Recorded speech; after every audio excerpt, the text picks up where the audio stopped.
Hello दोस्तों, क्या आपको पता है आरएससीईटी परीक्षा में हर बार बिना अच्छी परीक्षा की तैयारी के कई स्टूडेंट्स फेल हो जाते हैं। अगर आपको भी कुछ ऐसा ही डर है तो बिल्कुल निश्चिंत हो जाइए, क्योंकि आपकी परीक्षा की तैयारी हमारे यूट्यूब चैनल आरएससीईटी गुरुजी पर इतने अच्छे तरीके से होगी कि आप बहुत ही अच्छे नंबरों से परीक्षा में पास होंगे। बस आपको एक छोटा सा काम करना है। हमारे चैनल पर आपको रोज़ाना नए नए वीडियोज़ परीक्षा की तैयारी के लिए मिलेंगे। आप उन्हें रोज़ाना ज़रूर देखें और हमारे इस आरएससीईटी गुरुजी यूट्यूब चैनल तक दोबारा पहुंचने के लिए नीचे दिए गए सब्सक्राइब बटन पर क्लिक करके तुरंत हमारे इस यूट्यूब चैनल को सब्सक्राइब कर लें। तो चलिए समझते हैं आज के हमारे महत्वपूर्ण प्रश्न उत्तरों को। हमारा प्रश्न नंबर 1 है, कंप्यूटर शब्द अंग्रेजी की लैटिन भाषा के कौन से शब्द से बना है?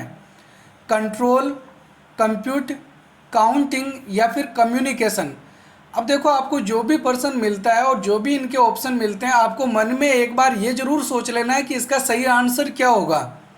ठीक है, तो इसमें जो सही उत्तर है, कंप्यूटर शब्द जो है वो अंग्रेजी की लैटिन भाषा के जिस शब्द से बना है वो शब्द है कंप्यूट। और कंप्यूटर शब्द का मतलब होता है गणना करना। इसी तरीके से अगर देखा जाए तो कंप्यूटर का मतलब क्या होता है? गणना करने वाला। कंप्यूटर को हिंदी में संगणक, अभिकलित्र या परिकलक भी कहा जाता है।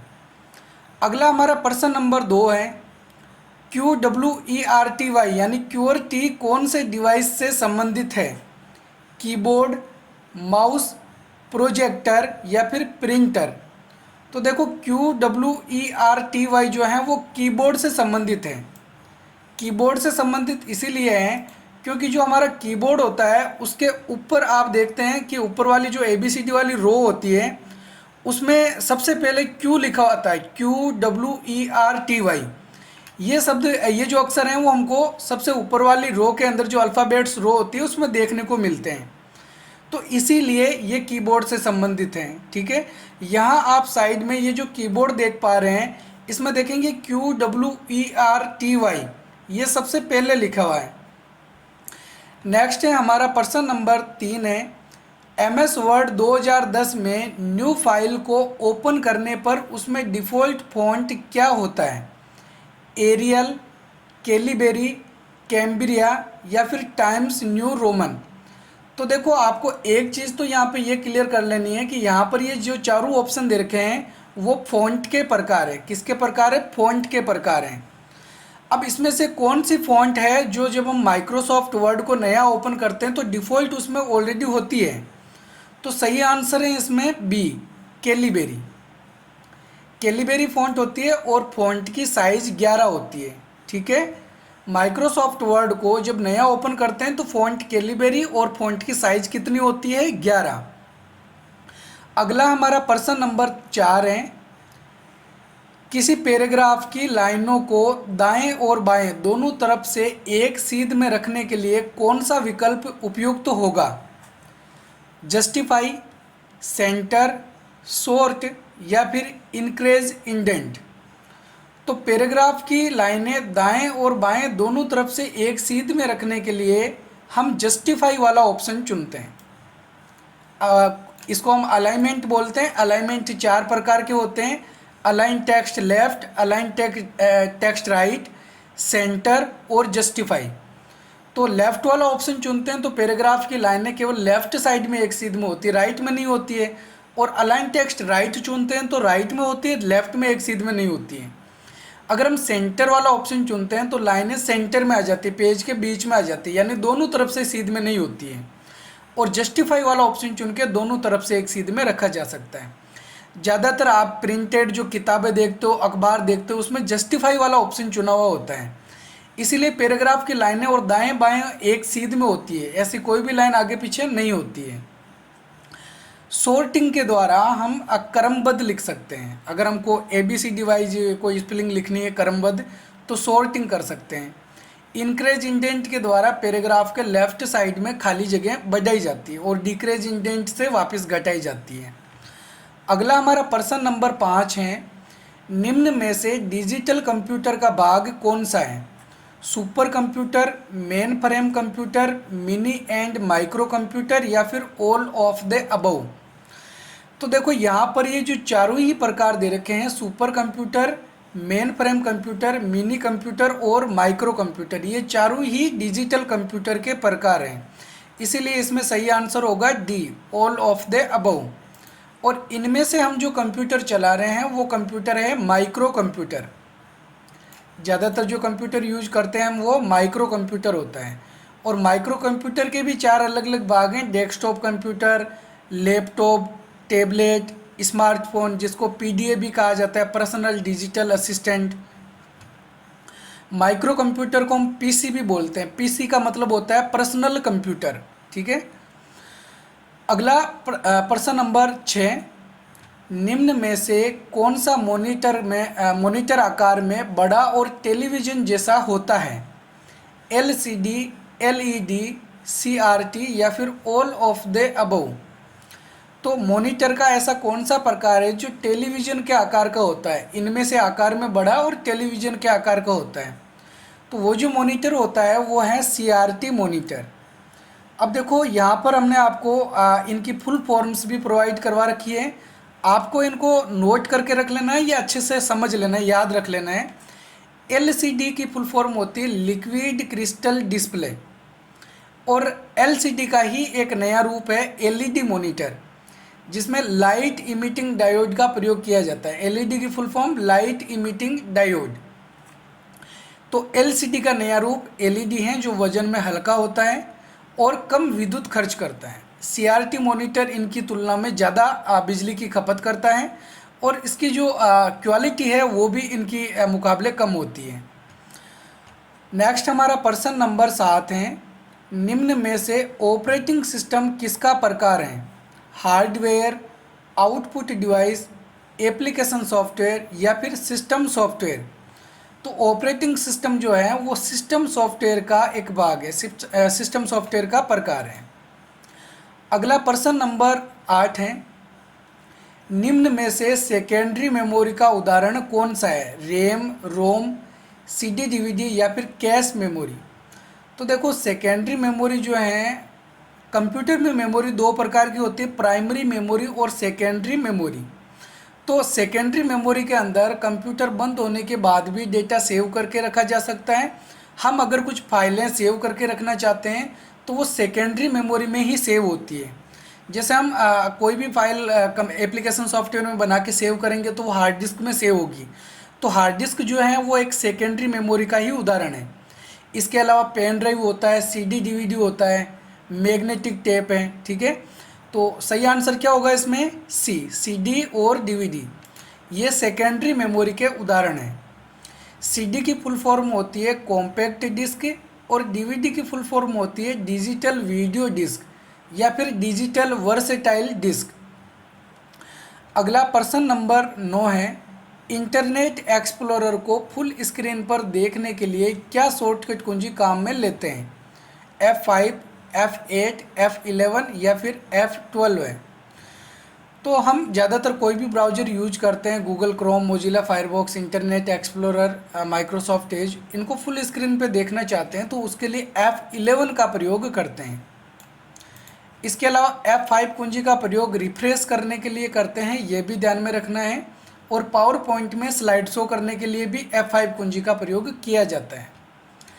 अगला प्रश्न नंबर 10 है, SSO का URL क्या होता है? sso.gov.com, sso.gov.rajasthan.in, sso.rajasthan.gov.in या फिर sso.gov.in। तो SSO का जो URL है, SSO का जो वेबसाइट का एड्रेस है वो इसमें होता है C, sso.rajasthan.gov.in। ठीक है। SSO की फुल फॉर्म भी आपको याद रखनी है। SSO की फुल फॉर्म होती है सिंगल साइन ऑन। क्या होगी? Single sign on.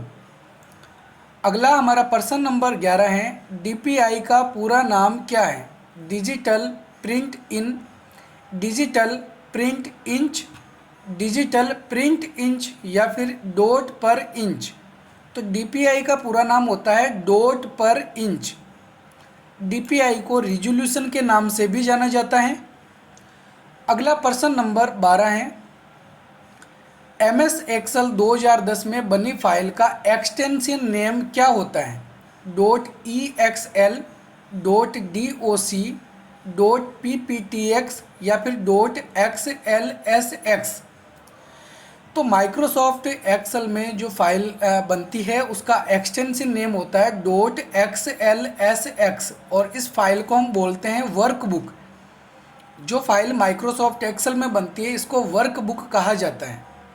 और .pptx जो एक्सटेंशन नेम है वो माइक्रोसॉफ्ट पावर पॉइंट में बनने वाली फाइल का होता है।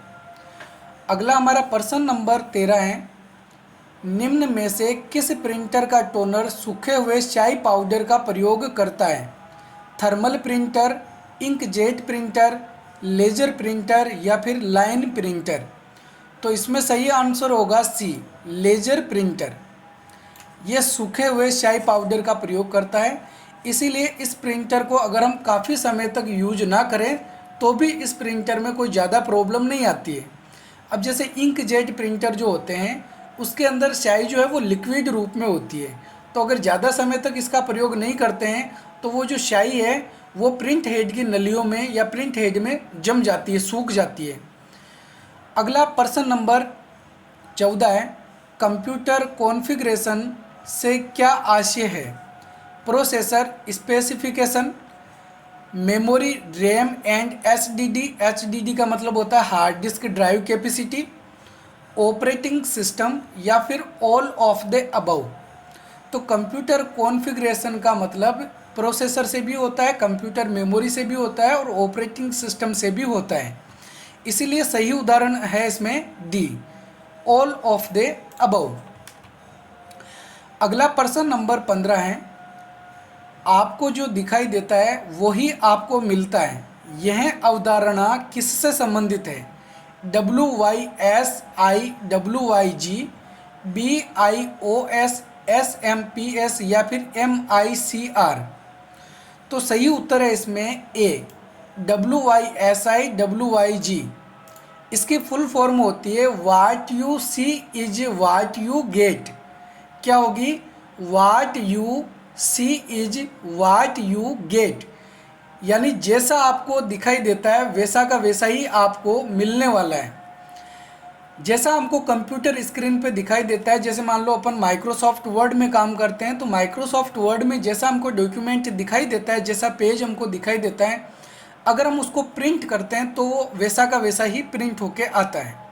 तो जैसा हमको कंप्यूटर मॉनिटर की स्क्रीन पे दिखाई देता है वैसा ही हमको प्रिंट होकर मिलने वाला है।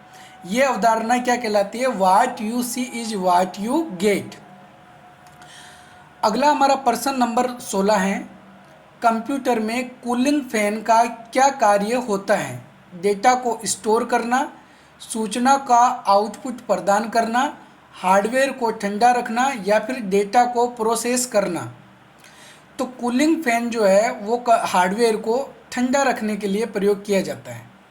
हमारे सीपीयू के अंदर एक फ़ैन लगा हुआ होता है और वो फ़ैन हमारे सीपीयू को, हमारे कंप्यूटर हार्डवेयर को ठंडा रखने के लिए प्रयोग किया जाता है। क्योंकि जब कंप्यूटर चलता है तो कंप्यूटर में हीट होती है, कंप्यूटर गर्म होता है, तो उसको ठंडा रखने के लिए कूलिंग फैन का प्रयोग किया जाता है।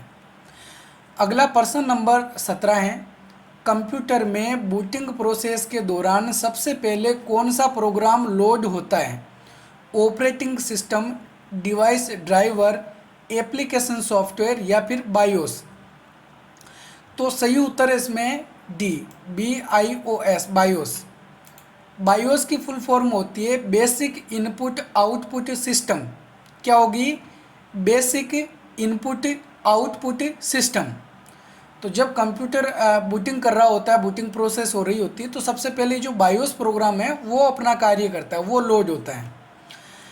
अगला प्रश्न नंबर 18 है, निम्न में से कौन सी मेमोरी प्रति सेकेंड कई बार रिफ्रेश होती रहती है?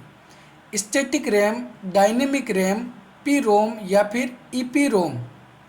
तो सही उत्तर है इसमें B, dynamic RAM. Dynamic RAM जो है वो बार बार रिफ्रेश होती रहती है। रैम की फुल फॉर्म क्या होती है? Random access memory. और पी रोम का मतलब होता है programmable read only memory, ROM की full form read only memory. और ई पी रोम की मतलब होता है erasable programmable read only memory. अगला प्रश्न नंबर 19 है, निम्न में से कौन सा उपकरण सॉफ्ट कॉपी आउटपुट प्रदान करता है? Monitor, laser printer, inkjet printer या फिर प्लॉटर। तो ये जो चारों ही ऑप्शन दे रखे हैं ये आउटपुट उपकरण होते हैं। अब इनमें से ऐसा कौन सा उपकरण है जो हमको हार्ड कॉपी आउटपुट प्रदान नहीं करता है, सॉफ्ट कॉपी आउटपुट प्रदान करता है? तो सॉफ्ट कॉपी आउटपुट का मतलब है कि जब तक कंप्यूटर ऑन होगा तब तक ही हमको वो आउटपुट प्रदान करता है, कंप्यूटर बंद होने के बाद वो आउटपुट काम नहीं कर सकता है। तो सही उत्तर है इसमें ए, मॉनिटर। मॉनिटर के द्वारा जो आउटपुट हमको मिलता है वो केवल कंप्यूटर चालू होने तक ही मिलता है, कंप्यूटर बंद होने के बाद मॉनिटर पे आउटपुट हमको नहीं मिलेगा। लेकिन लेजर प्रिंटर, इंकजेट प्रिंटर और प्लॉटर के द्वारा जो आउटपुट मिलता है जिसका हार्ड कॉपी होता है उसका प्रयोग हम कंप्यूटर को बंद होने के बाद भी कर सकते हैं। अगला प्रश्न नंबर 20 है, कंप्यूटर में एंटीवायरस एप्लीकेशन का क्या उपयोग है? कंप्यूटर हार्डवेयर का प्रबंधन करना, कंप्यूटर नेटवर्क का प्रबंधन करना, वायरस और मेलवेयर को स्कैन करके हटाना या फिर डेटा को स्टोर करके रखना। तो एंटीवायरस एप्लीकेशन सॉफ्टवेयर जो होता है वो किस लिए काम में लिया जाता है? वायरसों को मिटाने के लिए। तो सही आंसर क्या होगा इसमें? सी, वायरस और मेलवेयर को स्कैन करके हटाना, उसके लिए एंटीवायरस सॉफ्टवेयर का प्रयोग किया जाता है। तो ठीक है, ये थे आज के हमारे 20 महत्वपूर्ण प्रश्न उत्तर। उम्मीद है आपको ये प्रश्न उत्तर और हमारा वीडियो बहुत ही पसंद आया होगा। वीडियो में लास्ट तक बने रहने के लिए धन्यवाद।